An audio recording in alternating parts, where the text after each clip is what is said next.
2 দিন ধরে জ্বরের মুখে কিছুই ভালো লাগছিল না, সেই জন্য আজকে কি বলে এটাকে, কি কচুরি বলে, ডালপুরি। আর ডালপুরির সাথে যে সবজি দেয় সেটা খাচ্ছি। খুব একটা আমি খাই না, কারণ গরমে খুব একটা খাই না, অসুস্থ হয়ে পড়লে ঈশানকে কে দেখবে, সেই জন্য। কিন্তু তাও 2-1 দিন খেতে ইচ্ছে করে।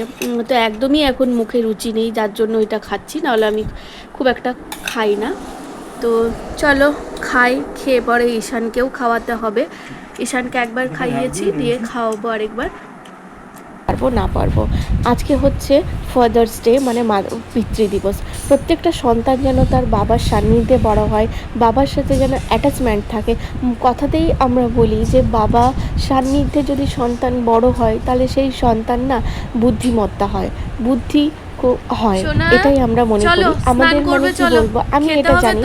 তো প্রত্যেকটা সন্তানকেই বলবো যে ছোটোবেলায় বয়সে বাবাকে ভালোবাসা আদর করো, কিন্তু একটা বয়স যখন পৌঁছে যায় তখন বাবাকে শ্রদ্ধা করো, মার্জিতভাবে কথাবার্তা বলো।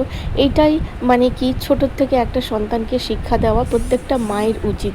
বাবাকে যাতে সম্মান করে, সম্মান দিয়ে কথা বলে, সেইটার আগে ফার্স্টে মাকে বাবাকে সেরকমভাবে ভালোভাবে ব্যবহার করে থাকতে হবে, তবেই সেই সন্তান মানে সুপ্রতিষ্ঠিত হয় এবং ঠিকঠাকভাবে বড় হয়।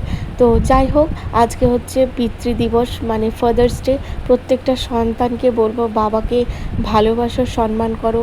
বাবা মা কখনোই চিরজীবনের জন্য থাকে না, কিন্তু যে কটা সময়ের জন্য থাকে তবু তাদেরকে ভালোভাবে, সুস্থভাবে, হাসি খুশিভাবে যদি আমরা রাখতে পারি, তাহলে বাকি জীবনটা আমরা সেরকমভাবে কাটাতে পারবো, মানে আমরা সুখে শান্তিতে কাটাতে পারবো।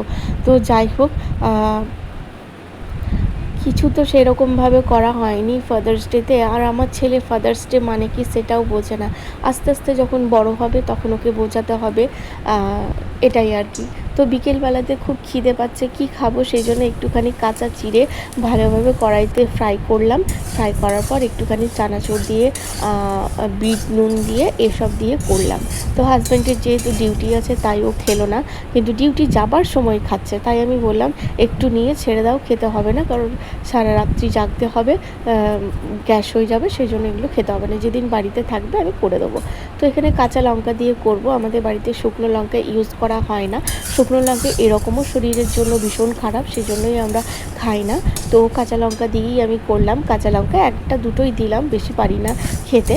আর এখানে চানাচুর দিলাম একটুখানি, ঝাল চানাচুর, ঝাল মিষ্টি মিশিয়েই চানাচুরটা। তো খেতে জানি না কেমন হবে, এই যে তৈরি করলাম। তো ফাইনালি একটা প্লেটে নিয়ে নিলাম, কিছুটা খাবো আর কিছুটা হাজব্যান্ডকে দেবো। তো হাজব্যান্ড একটুখানি খেয়ে বললো যে না, খেতে ভালো হয়েছে।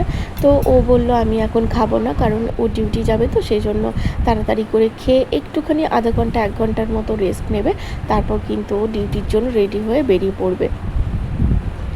তো যাই হোক, আজকের দিনের ভিডিওটা অল্পই করেছি, ঈশানকে নিয়েই করেছি। যারা ঈশানকে ভালোবাসো অবশ্যই প্লিজ তোমরা ঈশানের ভিডিও দেখে নাও।